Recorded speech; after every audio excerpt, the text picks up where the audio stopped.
Yeah, so Eric Peterson is here from Indivisible, and he is the chair of the subcommittee of Indivisible that's for letters to the editor. And take it away, Eric. Okay. Um, let's see. I first got involved with Indivisible at the beginning of, well, it was about February. And Lisa, one of your members, was one of the key people that put the organization together in Santa Rosa. And she's an invaluable member of both Indivisible and our committee. The letters to the editor is one additional technique that can be used to advance the democratic, liberal, progressive agenda. It's gotten a lot of attention lately, and I think it's probably going to continue to do so because it's an effective way for the grassroots movement to bring people into play who would otherwise be sitting by themselves, frustrated, traumatized by the constant horrible news that's coming out. And also, it's a way that we can reach people who would otherwise be very difficult to reach. The letters to the editor is a popular feature in newspapers. It's one of the things that editors like, advertisers like it, readers like it, and it's something that people are seeking out. Unlike advertising, they are looking for this and they're open up the paper and they read it. Whereas with advertising, they often are trying as hard as they can to avoid it. So it's a way that you can actually reach people. It's also something that we know has been effective in other applications, and we know we can see on a daily basis what a community is like by looking at their letters to the editor. And there are differences in different communities, and that flavor is reflected in the letters to the editor section. So what we ended up doing as a committee was trying to figure out how do we get letters into those areas of the country that don't get the message from the left side of the political spectrum. And so the committee was originally called Letters to the Editor in red, and we added purple states. And I think we're going to drop that at some point, but right now it's still in the background. The concept is that what we're trying to do is deal with a combination of reality and truth, and it really doesn't make any difference where the recipient is as much as it is what the content is. So we're thinking of coming up with a new name. And in fact, the committee did vote on a new name for the committee, and it's now called Letters to the Editors. So we've dropped off all the colors and we're now back to basics. The original effort was initially trying to figure out how do we get letters into newspapers that are outside of our area. We know how to do it in the Press Democrat. We send it in, they publish it, we read it, we know it's been published, it's no problem. The issue comes up when you send a letter into another state, it's like sending letters into the void. And that's where you have no idea whether or not the paper is going to publish it. If they do, whether or not anybody reads it. And if they do read it, whether or not it has any impact or they like it or don't. So it's got a element of it of basically risk. You know, you're doing this thing on the thought that it might have some impact.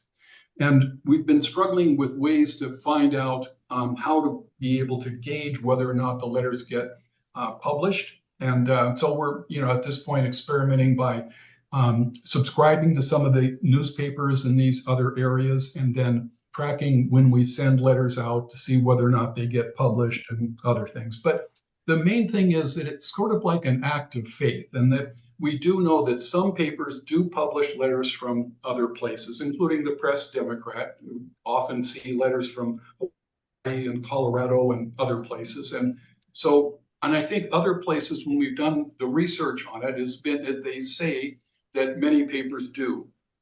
So with that, that's the opening, and that's really all we need. But the second thing about writing letters is that it gives people an opportunity to take action.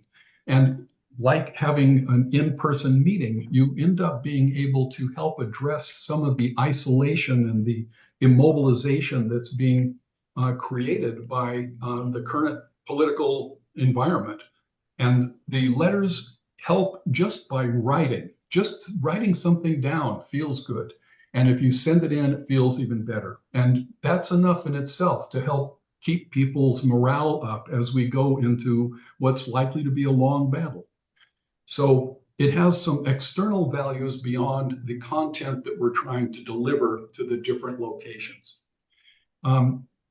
So the committee has focused on 3 or so different areas. One of them is the content itself. And that is, we spent some time figuring out what works, what editors are going to print and what they like, and what would be a good message. And it will vary by different locations. We've been in touch with one of our committee members, actually just joined us from Placerville.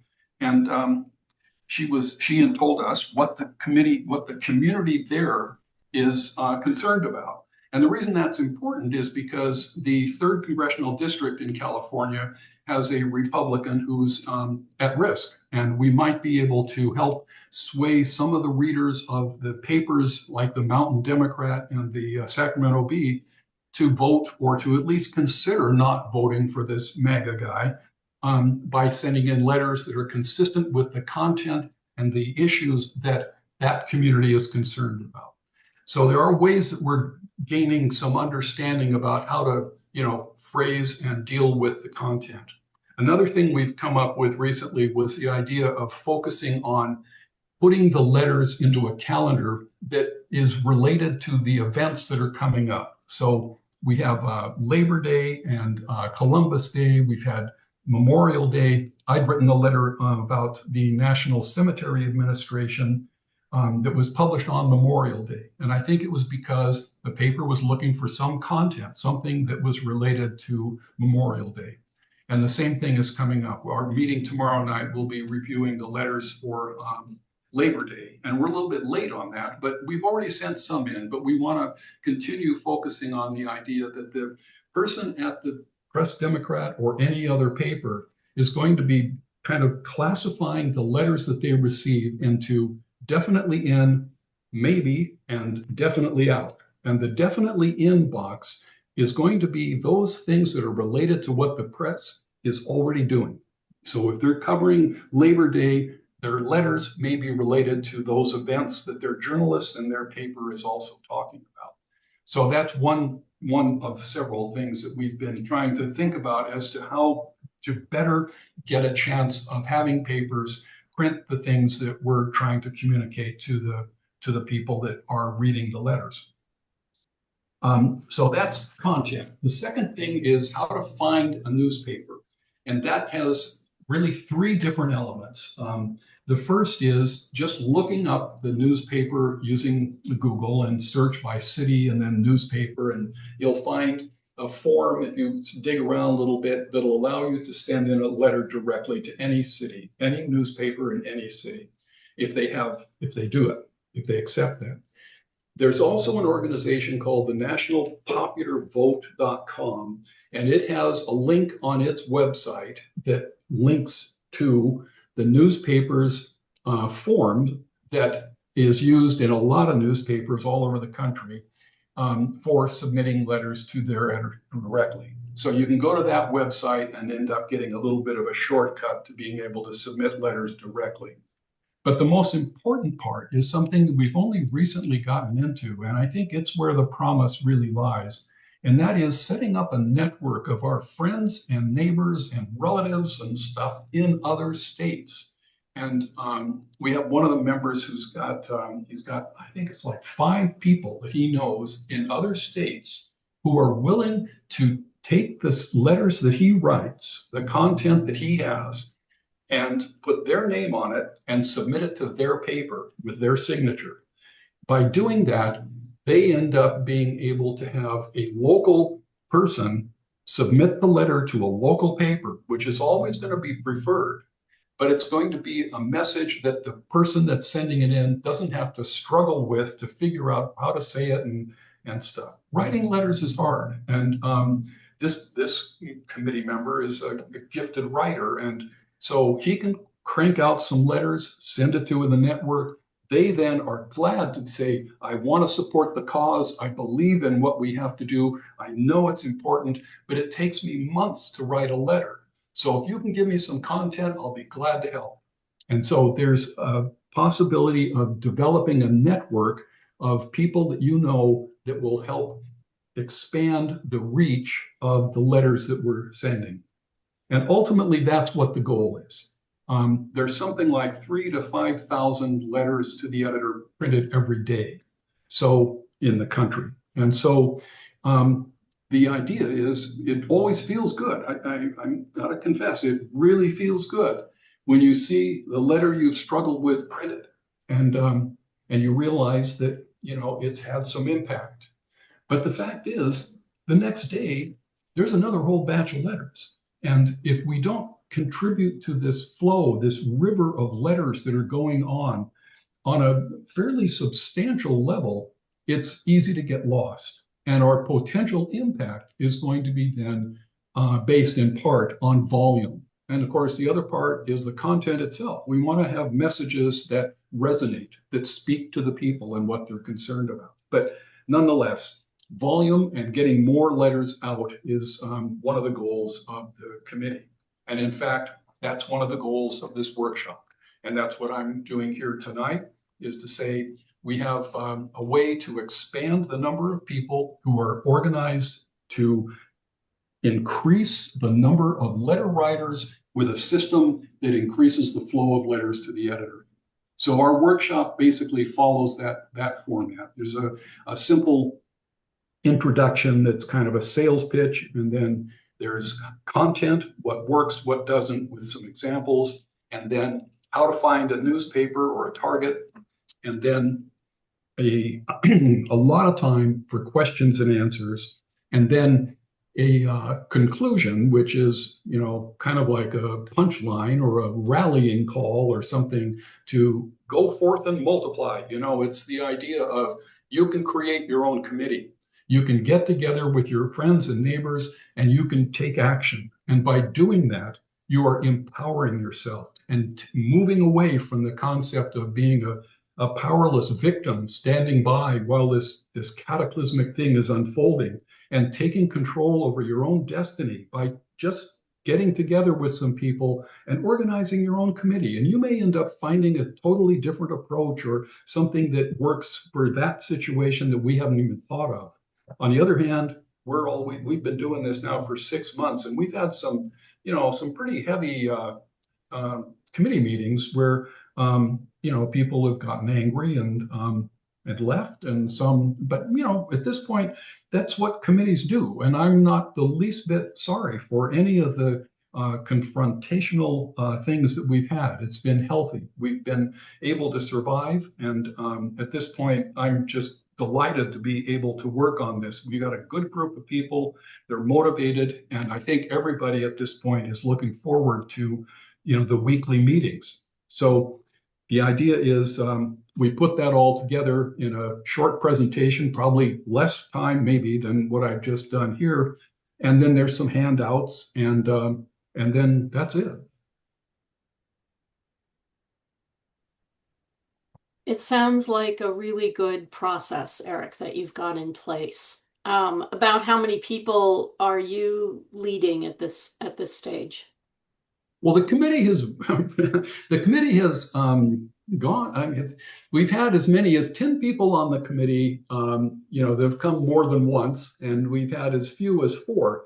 And again, what we ended up when we got it down to, in fact, it started out with 4, but it kind of swelled a little bit, and then it kind of contracted and stuff. And when it did contract after a little bit of debate and conflict and stuff, we decided that we had an opportunity to really get some stuff done.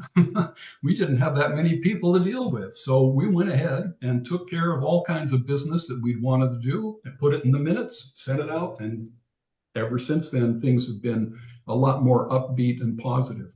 So the idea is we're offering the committee members an opportunity to participate. And that's a gift. And if they choose not to take it, that's fine, because we're gonna do this, and we're enthusiastic about it. As far as the workshops themselves go, we've only done a couple, and the last one was at the Democratic Party's headquarters. Pat Sabo did the introduction, and we had originally had signed up for that about 18 people, but not all of them showed up. But the headquarters is a small office, and I think we had about 10 that actually showed up.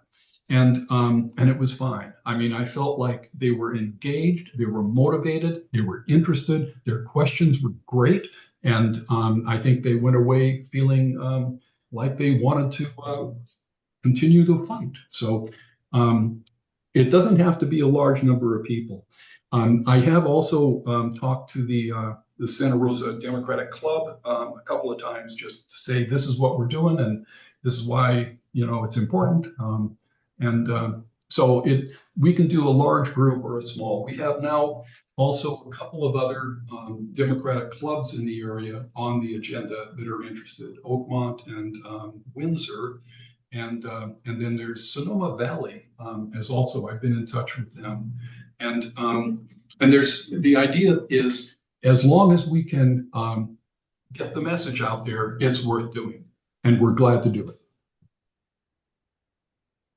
And I know Zoom is not optimal for doing this kind of work because it really entails working with people in person, and even the training needs to be in person in one sense, so that you get that community feel that you were talking about.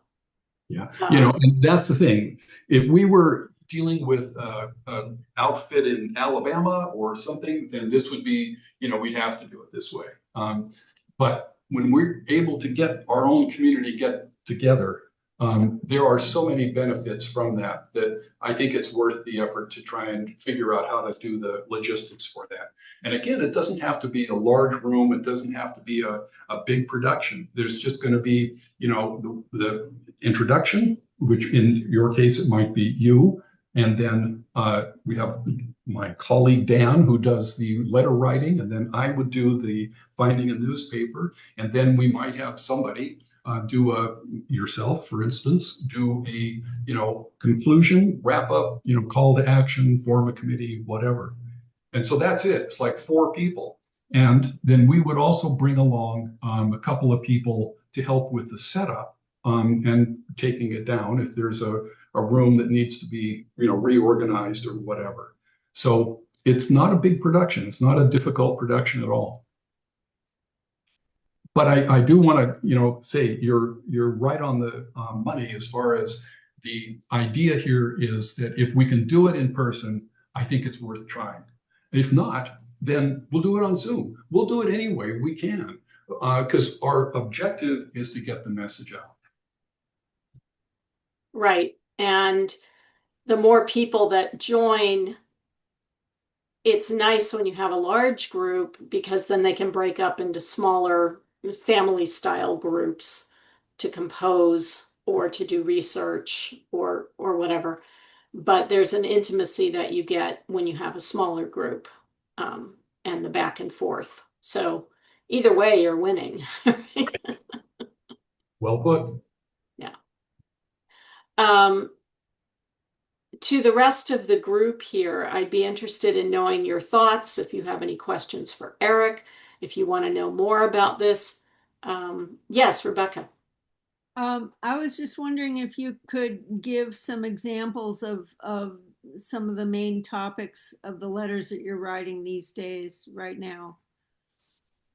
Yeah, sure. All right. Well, so I mentioned Labor Day, and what's interesting, I'm going to use your question, Rebecca, if you don't mind, to segue into one more thing. And that is, I've been kicking around in Chat GPT, and there's another AI program, and it's pretty interesting. And I think it's something that with the right kind of management and, if you look at it and work on it and deal with it in a responsible way, it can be a helpful tool. So I took, for instance, the letters that I'd written on Labor Day, and then put it into chat with some, questions about changing the editorial content for a anti-MAGA, or how do you best express Labor Day celebrations from the point of view of a Democrat, or Democratic history in Labor Day? And you come up with all this, interesting stuff, that it was formed in 1890 something by Grover Cleveland, and he was a Democrat, and Franklin Roosevelt, and so on. You get some good, data and other things where you can then begin to develop these different kinds of letters around the theme of Labor Day, for instance. Another one that I've been working on for some time now, I've sent in a couple of letters about this, is about Texas. And there's two issues there, of course. The gerrymandering is the big one right now. But Texas is one of the, very big problems politically in our country, I think. But and I was born there, so I can start a letter off saying, I was born in Texas. I know Texans. I still have friends and relatives there, and the real Texans, and I can go off on that. So that's the hook. That's where you get, some way of connecting with the reader who's sitting in Dallas or in Butte, Montana, or whatever. And they get up in the morning, they open the paper, and they see this thing from somebody from California. Well, they're going to see that in a different way than if it's somebody who's in their neighborhood. So there are ways that you can take that concept about Texas, for instance, and I've also run that one through on several different levels. One of them is ICE and the deportations, and another is the gerrymandering and the different ways Texas uses the phrase, that they're a freedom-loving state and stuff, compared to their history of supporting slavery and so on. And so you can make it really biting and sarcastic, or you can make it more, accessible and persuasive, and the idea here is that we have tools available now that we can take any given topic and make it something that expresses your own personality, but also that would address what's of interest in that community. So those are two, but the other ones that are in play have to do with the VA. And that deals with both the VA has three branches, and two of them have to do with direct benefits to the veterans. But the third, like I mentioned, was the National Cemetery Administration, and that all of these things are at risk. And when you have a president that has a history of being insulting to the veterans community, we want to be able to play up on that whenever there's an opportunity. And so that's going to be an ongoing issue. Immigration is going to be an ongoing issue. The deportations, the tariffs, all of these big national things are playing out at the local level as well. But there's also going to be a bunch of local issues that Democrats have to confront and deal with, including in Sonoma County, public education. And there might be a good way of working on messaging for how can the Democrats reclaim their, their leadership on public education. Similarly, there's one of the guys on our committee wrote one about essentially the importance of Democrats reclaiming the American flag. And, we need to think about, how does the Democratic Party, how is it seen? How come it's so unpopular? And what do we do about it? So the issues can be very local, and they can be regional, and they can be national. And the letters that we submit are going to reflect that range of topics, but it's also going to reflect the different personalities that the individuals have, that they bring to play when they interpret these things. And that's part of the power. That's part of the grassroots benefit of having a movement that is speaking from people directly to other people. Thank you for that very comprehensive answer, Eric, and for the question, Rebecca. Anybody else have a question that they'd like to pose? Anybody fired up to go right? I have a question. Sure. What responses have you gotten to these letters?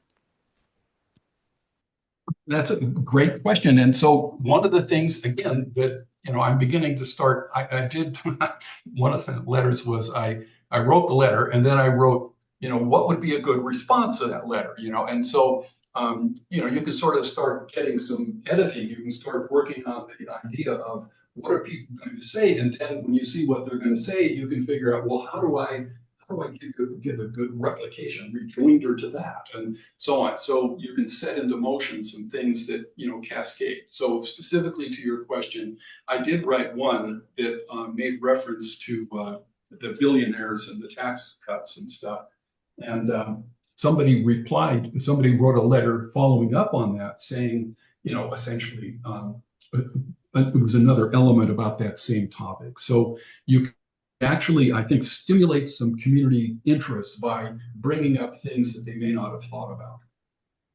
And other than that, we have no way of knowing. We really, it's the idea of what does somebody, read? What do they think when they read this letter? And I think the range is enormous. But I also think that we can work on our own skills and our own abilities to communicate effectively, so that we're trying to not end up with a lot of, unintended interpretations. Now, are these all handwritten letters to the editors that you're physically mailing, or are you using computers to email to editors? Yeah, so great question there too. Yes, almost entirely email or using the online forms that the papers have. Yeah, I had never even considered using AI for this purpose, but it makes a lot of sense, actually. I've studied a lot of AI recently, and to be able to use it as a base for a form that you can then modify, as opposed to coming up with it totally out from scratch, makes a lot of sense. So, yeah. Anybody else have anything that they want to say before we stop the recording and let Eric go home? Maybe I missed it, but did you say like what night of the week and the month and the time and the place and all that for these trainings? Well, our committee meets every once a week, and what we're offering to you all is setting up a workshop at any time and place that you'd like. What time do you meet on at time and day of the week that you meet in general? Well, the committee meets on Tuesdays at 6:30. But it's really, the committee is going to be working on committee-related stuff. The workshop is going to be intended to help people launch a motivated group of people into writing more letters. So essentially, we need to find a time for interested parties to be able to meet with you, Eric. Right? Well, I think, yeah, fine. Yes, exactly. Right. Okay. My thought is to create a poll, a doodle poll of dates when you would be available. And we need to find a space. And I think if I talk to the library, I think that the library community forum rooms will allow for that for free, because it's an open to the public kind of event, and it's not charging anybody to go. So that would mean we just need to find the library that's got the rooms. Right. So it works good. That would be fine. Okay.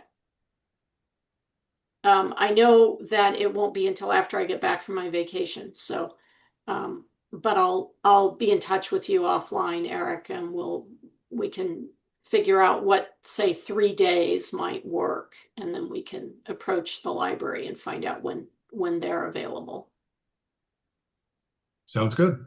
Okay. All right. Well, thank you very much, Eric. It was a very interesting and delightful presentation that you gave. Thank you very much.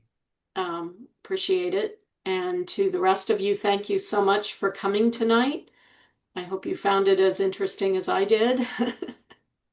Yes, Eric, you do deserve a great round of applause. Oh, well, thank you. Thank you. So I will call the meeting at 7:48. So we're getting out a bit early. You can all go home and, oh, you are home. You can all go and enjoy the rest of your evening somewhere.